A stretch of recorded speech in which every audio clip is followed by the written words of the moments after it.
So if you operate any kind of industrial facility, whether it's manufacturing, concrete, mining, metalworking, marine, or transportation related, you've probably heard the term stormwater associated with industrial activity.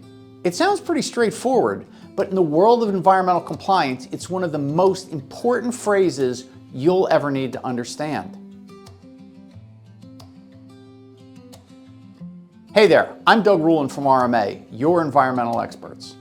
We help industrial facilities across the country understand what's regulated, what's required, and how to stay compliant without getting buried in unnecessary paperwork. If you ever need a hand figuring out your stormwater permit coverage, just contact us. That's what we're here for. All right, let's jump in. So what exactly does stormwater associated with industrial activity mean? In simplest terms, it's rainwater or snowmelt runoff that comes into contact with your industrial operations in a way that could carry pollutants off your site and into nearby waterways. Once that water touches your equipment, stockpiles, waste areas, or loading zones, it's no longer just rain, it's a regulated discharge under the Federal Clean Water Act. The formal definition says stormwater associated with industrial activity is runoff directly related to manufacturing, processing, or raw material storage areas at an industrial plant that is exposed to stormwater. In other words, if precipitation of any kind falls on anything related to your operations, like materials, products, or wastes, that runoff is regulated even if you think it looks clean. Under the Clean Water Act, any discharge of pollutants to surface waters, and yes, that does include storm drains, requires an NPDES permit. Most states are authorized to issue their own permits, things like North Carolina's NCG-08, Pennsylvania's PAG-03, or New Jersey's R9 permit.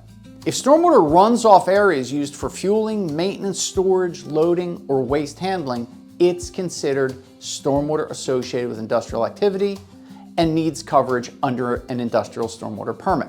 Let's take a look at a few quick examples. At a concrete plant, rain hits aggregate stockpiles, picks up sediment and dust, and flows into a drain. That's industrial stormwater. At a trucking terminal, runoff from fueling or parking areas carries oil and debris. Again, industrial stormwater. At a fabrication yard, rainwater comes into contact with scrap metal or residues. That counts as industrial stormwater too. The key word is exposure. If stormwater touches materials or operations that could contaminate it, it's regulated. Now let's be clear about what stormwater is not. It's not what we would call process water. Process water, also called non-storm water or process wastewater, is water that's used or created by your operations, like equipment wash water, cooling water, or condensates.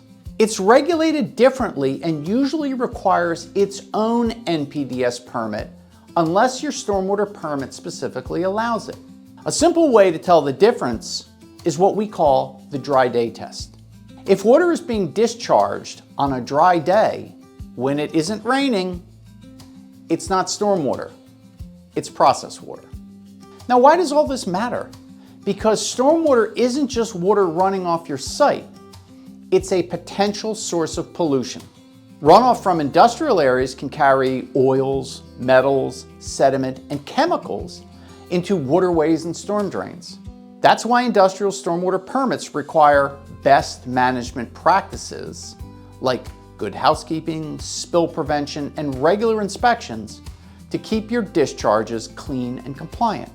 And if you're listening to this and thinking, yeah, this probably applies to us, we've made something to help you figure out the cost side of things. We've got a free NPDES pricing calculator on our website that gives you an instant estimate of what it would cost for RMA to help you handle your stormwater permitting and compliance program. Just plug in a few quick details about your facility and it'll show you real numbers. No emails, no pressure, no strings attached. So here's the bottom line.